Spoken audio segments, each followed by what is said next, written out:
Bismillahirrahmanirrahim. Assalamualaikum warahmatullahi wabarakatuh. Alhamdulillah, kita masih diberi nikmat oleh Allah Subhanahu wa Ta'ala sehingga dapat berjumpa dalam video ini yang insya Allah akan membahas materi yaitu graf, salah satu materi dalam ilmu matematika diskrit atau dalam mata kuliah matematika diskrit.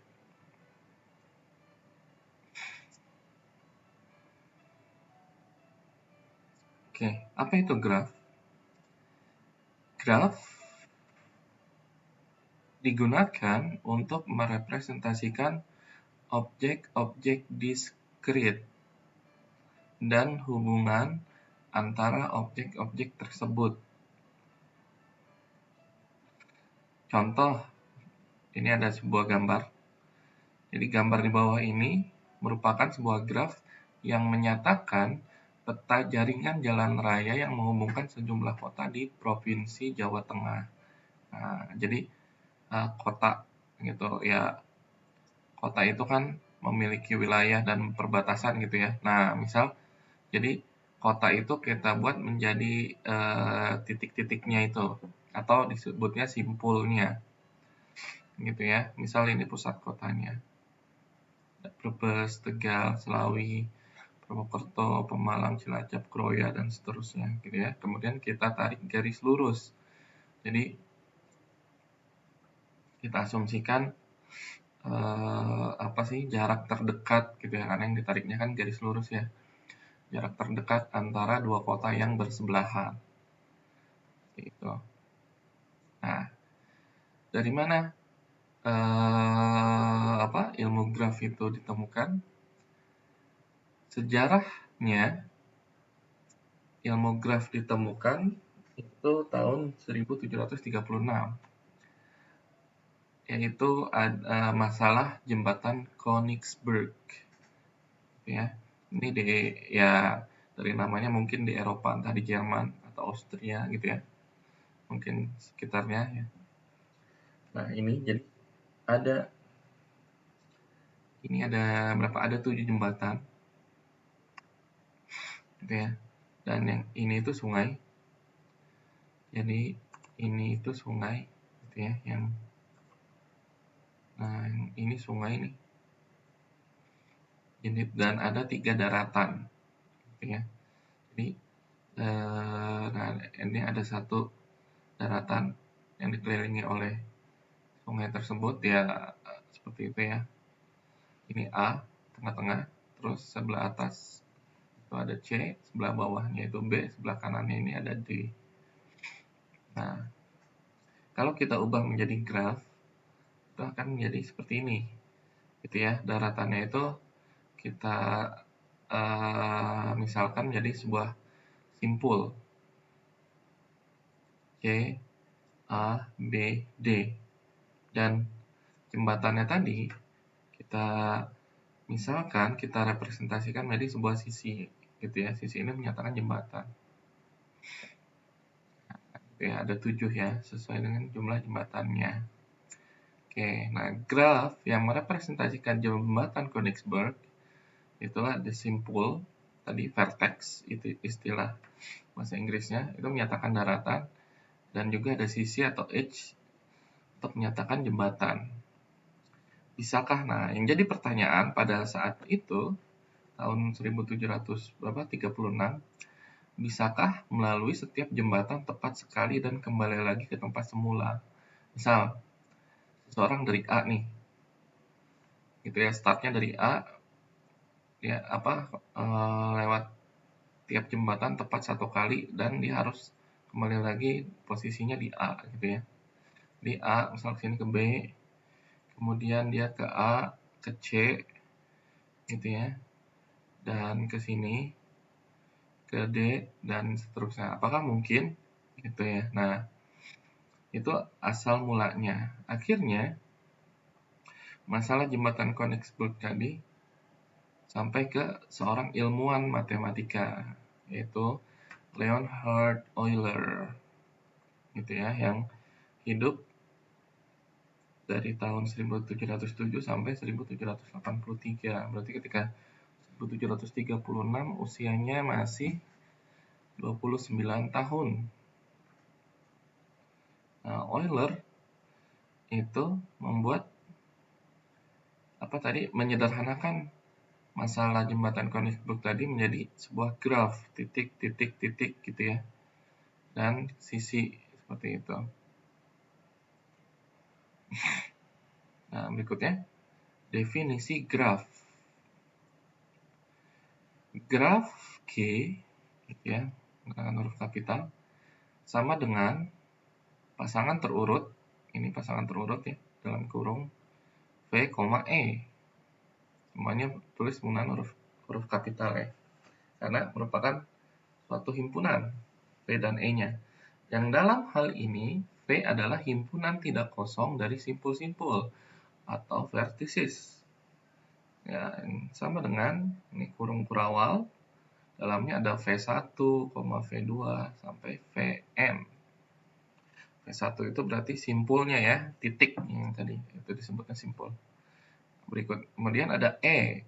E adalah himpunan sisi atau edges yang menghubungkan sepasang simpul. Ya, jadi yang menghubungkan dua simpul yang ya sepasang simpul, bisa berdekatan, bisa jauh gitu ya pokoknya. Yang menghubungkan dua simpul atau sepasang simpul itu disebutnya sisi. Nah, misal himpunannya itu gitu ya, kurung kurawal E1, E2 sampai En.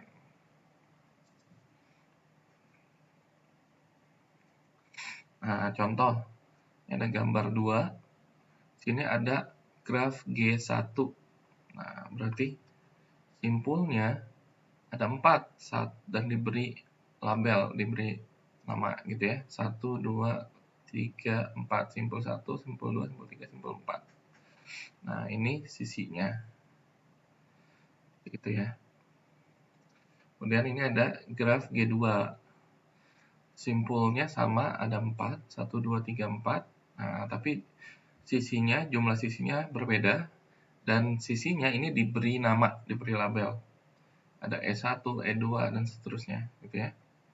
Kemudian ada graf G3.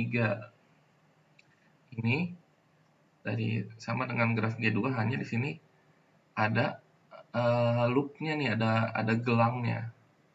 Gitu ya. Gitu. Jadi ada satu sisi yang membentuk gelang atau loop. Nah, yang G1 yang A ini disebut graf sederhana. Yang B atau G2 ini graf ganda. Yang C disebutnya graf semu. Mengapa? Gitu ya, nanti ada penjelasannya ya. Graf sederhana yaitu graf yang tiap pasang simpulnya gitu ya, itu hanya dihubungkan dengan satu sisi seperti ini. Ini 1, 2, 1, 3, 1, 1, 1, 1 gitu ya. Itu graf sederhana.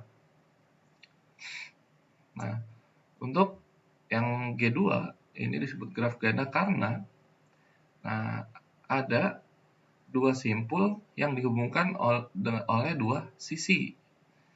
Gitu ya. Ini ada E3, E4. Nah, 3 ke 4 juga ada 2 gitu ya. Nah, untuk graf semu itu dalam graf tersebut terdapat loop atau gelang gitu ya. Nah, pada gambar 2 G1, nah V-nya berarti tadi 1, 2, 3, 4.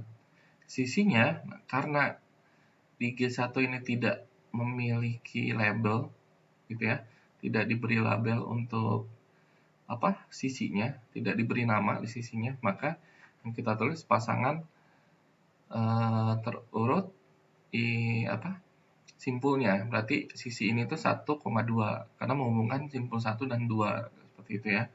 Berarti sisi ini bisa kita tulis 1,3 karena menghubungkan sisi 1 dan 3. Nah, sisi ini 2,3 gitu ya.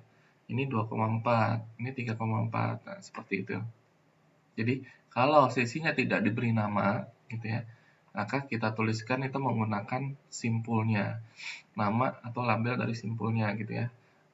Simpul apa, koma simpul apa. Jadi dua simpul yang dihubungkan oleh sisi tersebut. Gitu ya. Jangan lupa pakai kurung gitu ya, dalam tanda kurung. Oke, G2.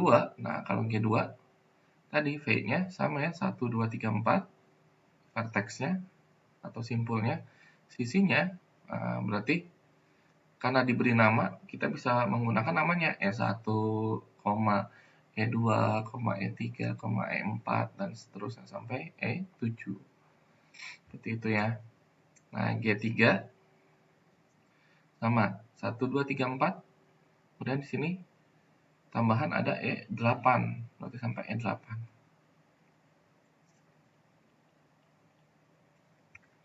Gitu ya. Nah, ini tadi sisi apa? Graf ganda karena mempunyai sisi ganda gitu ya. Tadi dari simpul 1 ke simpul 3, dari simpul 1 dan simpul 3 itu ada dua sisi, atau simpul 3 dan 4 juga ada dua sisi gitu ya. Nah, kalau graf semu ketiga tadi karena terdapat gelang atau kalang atau loop gitu ya. Oke, berikutnya jenis-jenis graf. Yang pertama, berdasarkan ada tidaknya gelang atau sisi ganda pada suatu graf, maka graf dapat digolongkan menjadi dua jenis. Yang pertama, graf sederhana atau simple graph, yaitu graf yang tidak mengandung gelang maupun sisi ganda, dinamakan graf sederhana. Gitu ya. Jadi, tidak ada gelang dan juga tidak ada sisi ganda. Contohnya graf 2 tadi ya. Contohnya G1 pada gambar 2, yaitu graf sederhana. Berikutnya yang kedua, graf tak sederhana, unsimple graph. Graf yang mengandung sisi ganda atau gelang. Ya, kebalikan dari graf sederhana. Kalau graf tak sederhana, yaitu mengandung sisi ganda ataupun gelang gitu ya, atau bisa kedua-duanya. Itu dinamakan graf tak sederhana. Contohnya tadi graf G2 dan G3 pada gambar 2. Nah, berikutnya, berdasarkan orientasi arah pada sisi. Maka secara umum graf dibedakan menjadi dua jenis. Yang pertama, graf tak berarah, undirected graph, yaitu graf yang sisinya tidak mempunyai orientasi arah, disebut graf tak berarah. Contoh ketiga graf yang ada pada gambar 2 di atas itu graf tak berarah ini ya. Karena tidak ada arahnya. Arahnya itu tanda panah. Gitu ya, nanti ada contohnya. Nah, yang kedua graf berarah atau directed graph atau digraph, digraph bisa disebutnya ya, directed graph. Graf yang setiap sisinya diberikan orientasi arah disebut sebagai graf berarah. Gitu ya. Contoh pada gambar 3 di bawah ini ada dua graf berarah. Nah, seperti ini ya. Penulisannya bisa di tengah, ini panahnya, ataupun bisa di ujung seperti yang ini ya. Ini ya, buatnya di ujung, yang ini di tengah gitu ya. Itu bebas peletakan tandanya. Mungkin di sini ini karena garis lurus dibuatnya di tengah. Kalau garisnya yang melengkung dibuatnya di ujung gitu ya. Itu boleh bebas. Jadi yang ini graf berarah. Nah, yang B ini graf ganda berarah. G4 ini graf berarah. Yang G5 graf ganda berarah. Nah, mengapa disebut graf ganda berarah? Karena ada dua sisi yang arahnya sama gitu ya ke satu simpul. Contoh ini 4 sama 3. Nah, ada dua graf yang arahnya ke simpul 3, dari graf 4 ke simpul 3. Seperti ini ya, yang lurus sama yang melengkung. Gitu ya. Nah, yang ini atau yang dari 3 ke 1 juga ada 2 gitu kan. Ini salah ya. Panahnya salah satu nih. Gitu juga. Nah, itu untuk graf berarah ya.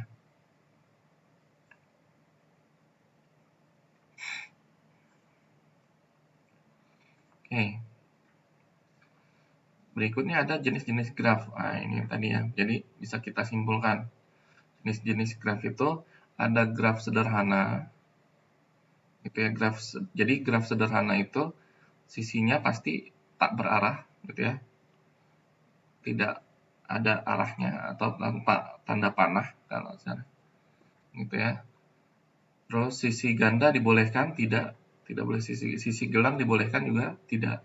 Jadi tidak ada sisi ganda, tidak ada gelang. Graf ganda sisinya tak berarah, gitu ya. Sisi ganda ada ya, sisi gelang tidak ada.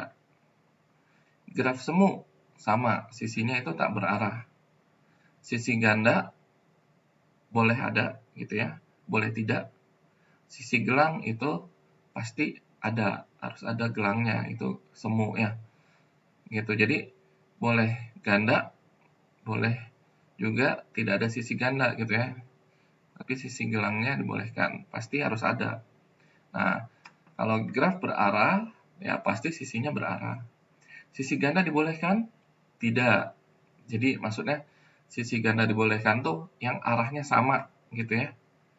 Kalau yang ini tadi, nah G4 ini tidak disebut graf ganda berarah. Mengapa? Karena dari 1 ke 2 gitu ya, ini arahnya berbeda nih. Yang ini 1 ke 2, ini 2 ke 1 gitu ya. Sama 2 sama 4, simpul 2 dan simpul 4 ini 2 ke 4, ini 4 ke 2 gitu ya. Jadi yang G4 itu bukan graf ganda berarah, tapi graf berarah. Sisi ganda dibolehkan? Tidak gitu ya. Sisi gelang dibolehkan? Iya. Boleh mutar. Jadi ya, graf berikutnya ada graf ganda berarah. Sisinya ya pasti berarah. Sisi ganda dibolehkan? Ya, jelas. Sisi gelang dibolehkan juga? Ya. Jadi yang graf berarah dia boleh arahnya muter balik ke dirinya sendiri ya, ke simpul yang sama gitu ya. Start dari simpul A, arahnya balik lagi ke simpul A. Oke, berikutnya contoh terapan graf. Yang pertama ada rangkaian listrik. Gitu ya. Ini ada rangkaian listrik nih. Sini ada saklar gitu ya, atau saklar atau baterai. Mungkin ini kan ada sisi apa? Positif negatif gitu ya. Sumber. Terus ini ada hambatan. Nah, bisa kita sederhanakan. Jadi seperti ini. Gitu ya. Jadi A, B, C, D, E, F di tiap ininya, tiap pertemuan atau tiap ininya gitu ya, pertemuan antara dua hambatan ataupun dengan sumber listriknya. Nah, kita buat menjadi seperti ini gitu ya. Atau yang kedua ada isomer senyawa kimia karbon, metana CH4, nah, etana, propana. Jadi ininya tidak ditulis lagi C sama H-nya gitu ya. Seperti itu, karena C itu kan dia butuh 4 ya. Berarti yang di tengah ini pasti C nih. C2. H itu yang pasti di pinggir, karena H itu hanya butuh 1 gitu ya. Berarti satu sisi, kalau C butuh 4 sisi gitu ya. Jadi ini C2H6. Ini C3, yang tengahnya C ini 3. H-nya ini ada 8. C3H8 ya. C2H6, C3H8. Berikutnya jejaring makanan biologi. Ya, ini bisa kita buat gitu ya, jadi graf. Berarti ini simpul tiap hewannya jadi simpul. Nah, ini menggunakan graf berarah gitu ya. Karena biar ketahuan ini dimakan oleh siapa gitu ya. Arahnya itu berarti ini rumput dimakan oleh kelinci, tikus. Gitu ya. Nah, oleh apa? Belalang gitu ya. Terus dimakan juga oleh ulat dan lain sebagainya. Gitu ya, sampai yang tertinggi itu ular dan burung elang. Gitu ya. Karena mereka berdua tidak ada pemangsanya di sini. So, berikutnya pengujian program. Read X, while X gitu ya. Dan seterusnya Nah, ini buat seperti ini ya alurnya.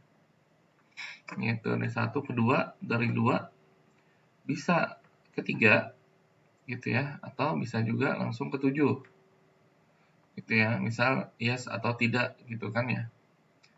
Nah, kalau yes misal ke 3, kalau tidak langsung ke 7 gitu. Dari 3 bisa 4, bisa 5, ada pilihan ya. Dari 4 pasti ke 6, dari 5 pasti ke 6, dari 6 balik lagi ke 2 seperti itu. Yang kelima, pemodelan mesin jajak, vending machine gitu ya. Mesin jajak itu berarti yang bisa menjajakan produknya sendiri gitu ya, tanpa bantuan manusia. Sekarang sudah mulai banyak ya gitu. Ini mesin ya, mesin jajak gitu ya. Apalagi kalau di negara seperti Jepang itu banyak sekali ya. Nah, ini graf ininya, kelakuannya atau sistemnya gitu ya. 10 mesin, misal mesin jajak menjual coklat 15 sen gitu ya. Ini ada P, P, ini apa simbolnya, A, B, C, D gitu ya. Gitu sini P ya, terangannya 0 sen, 5 sen, C 10 sen, D 15 sen. Atau lebih dimasukkan. Gitu ya. Nah, sini ada latihan. Berikutnya sebagai latihan, gambarkan graf yang menggambarkan sistem pertandingan setengah kompetisi atau istilah bahasa Inggrisnya itu round robin tournaments yang diikuti oleh 5 tim. Ya, mungkin kalau yang tahu apa yang sering main seperti game sepak bola gitu ya di konsol, ya mungkin di Xbox atau PlayStation ataupun mungkin di game PC gitu ya. Di apa? PES atau FIFA mungkin atau Winning Eleven dulu gitu ya. Itu ada round robin tournaments gitu ya, gambarkan grafnya. Oke. Untuk video ini kita cukupkan sampai di sini dulu, sampai slide 19 gitu ya. Untuk slide berikutnya insya Allah akan dibuat dalam video yang terpisah. Oke, kita tutup dengan doa akhir majelis. Subhanakallahumma wa bihamdika asyhadu an la ilaha illa anta astaghfiruka wa atubu ilaik. Assalamualaikum warahmatullahi wabarakatuh.